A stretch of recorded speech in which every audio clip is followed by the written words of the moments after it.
쌓여있던 리튬 배터리 상자에서 흰 연기가 뿜어져 나오더니 폭발이 이어지고 다급히 일반 소화기를 뿌려보지만 불길은 더 커집니다.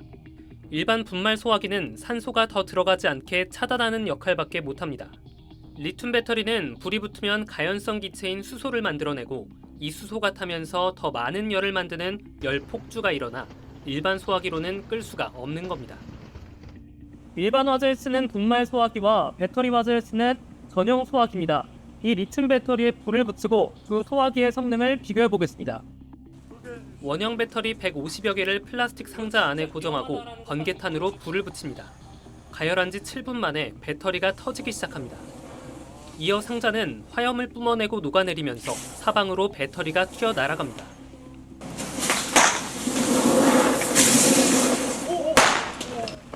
분말 소화기를 뿌리자 뿌연 연기만 퍼질 뿐 화염과 폭발은 계속 더 커집니다. 이번엔 배터리 화재 전용 소화기를 들고 진화를 시작합니다. 소화 약재가 스며들면서 불길이 천천히 잦아들더니 폭발이 멈춥니다.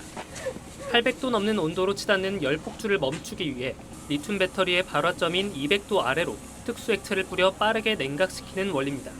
분말과 가스 소화기는 냉각에 약하기 때문에 배터리 화재에는 적응성이 없다. 냉각 작용을 병행해야만이 초기의 진압을. 하지만 우리나라에는 배터리 전용 소화기에 대한 분류 기준이 아직 없습니다. 이 때문에 시중에는 성능을 알 수 없는 제품들이 유통되고 있습니다. 금속화재 전용 소화기인 거지 배터리 전용 소화기는 아니기 때문에 생각했던 것과 같은 그런 소화 효과를 나타낼 수는 없다고 봐야 됩니다. 전문가들은 전기 에너지에 대한 의존이 커지는 만큼 배터리 화재에 대비한 소화 장비 기준 마련이 시급하다고 지적합니다. SBS 최승훈입니다. 리튬이온 배터리에 충격을 가하자 불꽃이 사방으로 뿜어져 나옵니다. 순식간에 배터리가 녹아내리고 불길에 휩싸입니다. 리튬 배터리에 불이 붙으면 순식간에 1000도 이상으로 온도가 치솟는 열폭주 현상이 발생합니다. 열폭주로 인한 화재는 일반 소화기로는 끌 수 없습니다. 이번 화재 초기에도 공장 직원이 일반 분말 소화기를 뿌렸지만 폭발은 걷잡을 수 없이 커졌습니다. 리튬 금속이 있는 여기에는 불의 적응성이 없어요. 진압이 안 됩니다. 모래나 팽창 질석 등으로 덮어 산소를 차단하는 게 효과적이지만 1분도 안 돼 연쇄 폭발이 이어지는 상황에선 적용하기 어렵습니다. 물을 사용하는 건 수소가스를 발생시켜 위험하다는 의견과 뾰족한 대안이 없는 상황에선 그나마 나은 방법이란 의견이 엇갈립니다.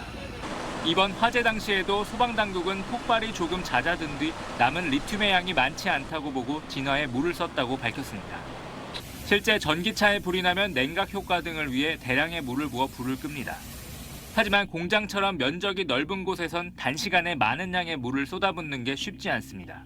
열폭주가 일어나고 있는데 엄청난 양의 물을 때려보면 막을 수 있어요. 단시간 내에 그 무지막지한 양을 뿌려댄다는 게 현실성이 없는 거예요. 리튬 배터리 전용 소화기는 공식적인 인증 기준조차 아직 마련되지 않았습니다. 인터넷 등을 통해 리튬 배터리 소화기가 판매되고 있지만 효과는 미지수입니다. 이상민 행정안전부 장관은 오늘 열린 중앙재난안전대책본부 회의에서 리튬 배터리 등 화학물질에 유효한 소화약제를 개발하겠다고 밝혔습니다. SBS 정준호입니다. 쌓여있던 리튬 배터리에서 폭발과 함께 흰 연기가 피어오릅니다. 이어 2차, 3차 폭발이 이어지고 40초 만에 큰 폭발과 함께 연기가 작업장을 가득 메웁니다. 리튬은 대표적인 알칼리 금속으로 반응성이 큰 물질입니다. 물과 만나면 가연성 기체인 수소를 만들어내고 연쇄 폭발로 이어질 수도 있습니다. 이런 위험성 때문에 리튬은 3류 위험물질로 분류돼 관리됩니다. 하지만 리튬을 가공해 만든 리튬 배터리 완제품은 위험물로 분류되지 않습니다. 가공된 제품까지 위험물로 규제하는 건 과도하다는 이유에서인데 그러다 보니 보관과 관리에 수량 제한 등의 규정이 없습니다. 일본에선 실내에서 리튬이온 배터리를 저장하거나 다룰 때 스프링클러를 설치하도록 하고 있습니다. 보관하는 방법, 보관량, 여러 가지 보관 방법이나 관리 방법 등에 대한 부분들을 조금 더 적극적으로 개선해서 취급 물질이 아닌 공장 면적에 따라 소방 중점 관리 대상을 정하는 점도 이번 화재의 사각지대로 지목됩니다. 아리셀 공장은 중점 관리 대상이 아닌 소방시설 자체 점검 대상이어서 1년에 한 차례 점검해 보고만 해왔습니다.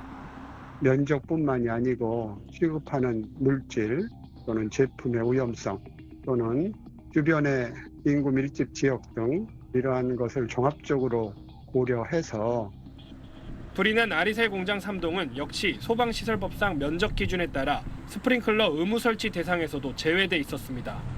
SBS 서동균입니다. 지난 2017년 4월 국내 리튬 1차 전지의 85%를 생산하는 업체 공장에서 화재가 발생했습니다. 직원들이 신속히 대피해 인명피해는 없었지만 이때도 진화에 어려움을 겪으면서 공장이 모두 불에 탔습니다. 이 업체는 이후 충남 당진시에 공장을 새로 지었습니다.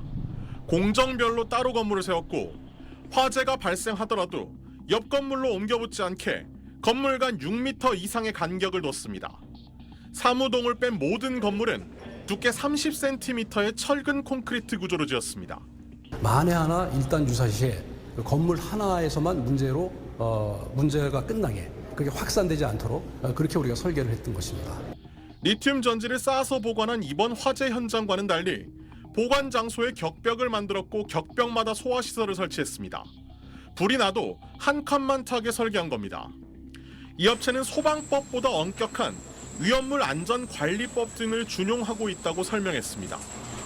온도가 한 1400도 정도 올라가기 때문에 그 전지가 온도가 직접 접촉에 의해서 이렇게 확산되는 것을 방지를 하자라고 이제 아이디어를 냈고, 리튬 전지를 납품받는 곳에서의 안전관리도 중요합니다. 리튬 1차 전지의 상당수가 군부대에 공급되고 있는데 최근 3년 동안 군부대에서 발생한 리튬 전지 폭발, 화재 사고는 31건에 이릅니다. 구획을 나누어서 하나의 배터리에 열이 발생되더라도 다른 배터리에 열이 전달되지 않도록 조치를 하는 것이 필요하겠습니다. 직사광선을 피하고 적절한 온도와 습도를 유지하는 것도 중요합니다. 실패에서 얻은 교훈을 통해 새로운 기준을 빨리 정립하는 게 중요해 보입니다. SBS 소한욱입니다.